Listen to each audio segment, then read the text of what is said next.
The market has heated up once again. What are you doing to get more seller leads?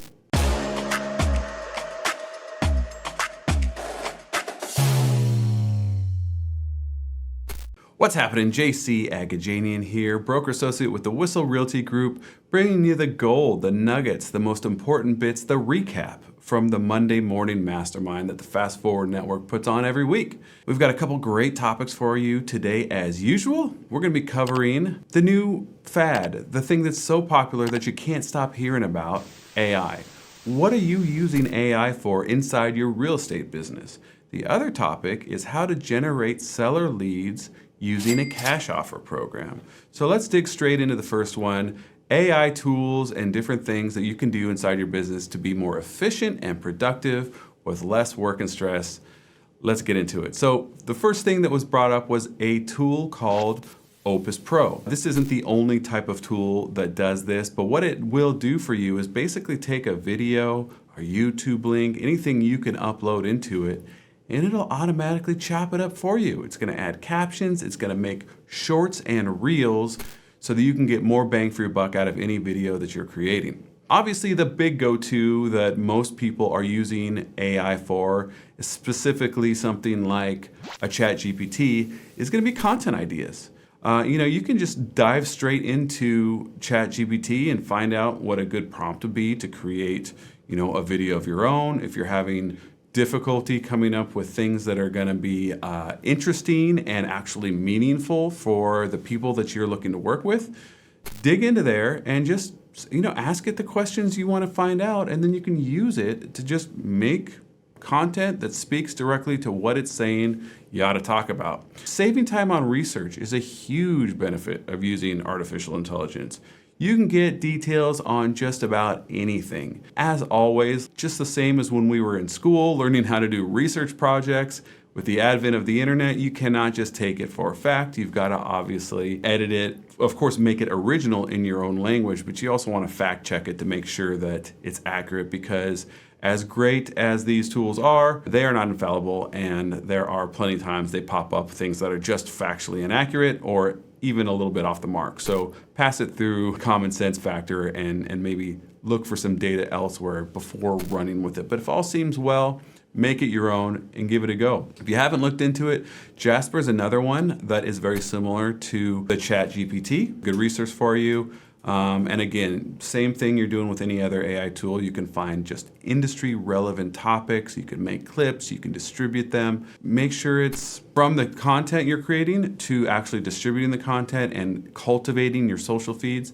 Make sure it's just not all real estate all the time. As you guys know, anyone who scrolls through a profile and all you see is just listed, pending, just sold, it's not fun. And more important, you're actually gonna lose people from looking at your page who aren't in that phase of looking for real estate, which is the majority of people. We have these huge spheres of influence, and we want to stay relevant to them. So real estate is important, it's what we do, but we've also got to have at least half, if not more, personal things, local market things. We've got to have restaurant tips, things to do in town, other stuff besides how great you're doing in real estate. But like I said, Jasper is a good alternative to ChatGPT if you haven't checked it out yet. One of the things that we first dove into before even really digging into AI that much is just help with property descriptions. I mean, we literally will take a few bullet points, we'll throw it into Chat GPT, and we will get a beautiful paragraph describing the property. Of course, it's not always perfect. We got to massage it. We got to make it our own. We got to make it sound great and put my own personal touch on it. But boy, getting that first draft out in about 30 seconds saves a ton of time. And to be honest with you, I don't know about you, but for me, the mental exercise of switching from productivity, whether that's negotiating on the phone, doing things with my computer, administrative tasks, email, whatever it is I'm doing, and switching to what is definitely more of a creative task in writing thoughtful and interesting copy for your real estate description. For me, it takes a bit of a mental shift, and being able to skip all that, throw the bullet points in, and then take a paragraph and just edit it from there, it's a phenomenal head start. It's more than a head start. It chops off most of the work when it comes to writing those descriptions. So those are just a few ideas of how to apply this new technology that everybody is raving about to your real estate business. And as I've heard it said, if you are not already getting in and finding a way to use AI on a daily basis, we're going to end up falling behind. It's kind of like those people back in the day when email and internet started coming in, and these bosses and important people still had their assistants having to go pull up emails and print them for them. We don't want to find ourselves in that archaic position. So just get familiar with it, start using it now, find out how you can use it in your business to make yourself more productive, because in the future, this is just going to be the way things get done. So you might as well start now. Back to our topic, what we gave you up front, let's talk about generating seller leads, and specifically how we're going to generate seller leads from a cash offer program. Concept of just offering a quick cash close to sellers is something that will get people to raise their hands. Not everybody, because not everybody is looking for that type of a sale, but it's a great lead generator. And before we go too much further, let's just address the thing that a lot of you are probably thinking of already, but I don't have cash to buy a home. How am I going to offer a cash offer to some seller out there? Well, it's not that complicated. It's not that difficult. First and foremost, you ought to have somewhat of a cozy relationship with the active players in the investor field in your market anyways. If you don't have any investors at the tip of your fingers, surely someone in your office or someone that you know will have a good one to work with. And even if that's out of reach, you've still got the big guys like HomeLight, like Sunday, like Open Door. There's plenty of iBuyers out there that you can use so that you're not full of crap when you offer somebody a cash offer on their home. And even if you don't like any of those, you can always just dig into your MLS and see who's just got almost all buy sides and no listing sides in the MLS.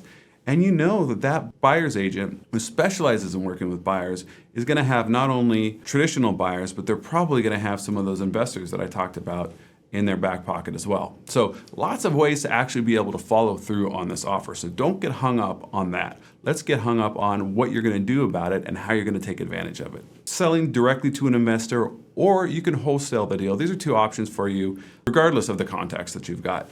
And wholesaling is actually a pretty great way to go about it. One of the cool things, grabbing a deal and locking it up and then letting someone else actually close on it, is that you can actually disengage from the agency relationship between not only the buyer, that's your investor, but also the seller. You can say, listen, I'm going to make this connection. You guys are going to take it from here. I'll be available for questions or comments, but I'm not going to represent you in this transaction. I've just made a connection. And oh, by the way, I'm getting a referral fee on the backside, because whenever you wholesale a property to someone else, it's just a negotiation. You're offering to give somebody a deal on a home, given the fact that they cut you in on whatever commission you request. So you need to make it make sense. You can't be too greedy, but you've got to just go ahead and when you initiate the relationship with that investor that you're going to wholesale to, just tell them what you want.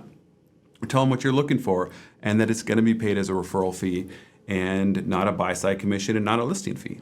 Most of the people responding to an offer like this are going to fall into the second category, because most people are going to have either the absolute max price, regardless of hassle or process, as their priority, and other people are going to have the absolute max convenience as their priority. So we need to really take the time and figure out what's most important to the seller that you're in front of, and be able to identify that, because what we don't want to do is try and convince them of something that they don't want to move forward for. Now, that's not to say we can't explain the benefits and present it, which is something that we should be doing it all the time. Whenever we've got a seller at the table and we walk through the property and go, wow, this place needs some work, in our head, we should be thinking, this is an investor deal. And at that point, we explain, listen, we're back into a competitive market again. Writing offers contingent on the sale of your home is gonna be an uphill battle. If you want, we could talk about this way to do it, and then you talk about an investor offer, and make the pitch and the benefit, but don't try and convince if they don't like it. If they don't like the sound of it and they're looking for every single dollar they can squeeze out of this property, just move on and list it traditionally. But it's a great tool that a lot of sellers don't even realize they might need, especially if they've got their eyes on the prize of that next property and they're less focused on the sale of the current one. So listen carefully, figure out which client is in front of you, and move forward with that. Who's going to respond to this? Like, what's the most common type of seller that's going to be interested in something like this? You might be surprised. It's usually people with a solid amount of equity, and believe it or not, it's usually people with good amount of money in the bank too. In some cases, the people in distress, like probate sellers or people going through a divorce or something like that, may be the typical I want a cash offer quick type of person. But to be honest, for the most part, it's people with that motivation that's strong enough to really get where they're going. Like I was saying, their eyes are on the prize of what's next as opposed to what was. And those are the people who are looking to make this part of their process as easy as possible so that they can get what they need in order to move on and get into that next property, get into that next state, get into that next country, wherever it is they're going. You want to just help them get there, because in most cases, when you've got a seller, that seller is also a buyer. And whether that's a referral out of state or just helping them move across town into something bigger or smaller or more geographically desirable, that's usually where their mindset is. It's not necessarily focused on the sale. The sale is a bit more of an obstacle to get over where they want to go. Another tool that can help facilitate this is a thing called Fellow. It's just Fello, and it's a system that helps engage and incubate these types of seller leads. I haven't used Fellow myself, but it got some raving reviews from some of the top dogs in the mastermind this morning, and it's definitely worth taking a look at. That's all we got for you today. Quick and simple. As usual, I hope you found some good benefit, some good tips, and for the most part, take these things, find something you want to use in your business and implement. We always talk about implementation over ideology. Ideas are great, but putting ideas into action and getting something out of them is where it's all at. So feel free to reach out if you want to chat, DM, ask me about anything. I'm happy to talk. Have a good one.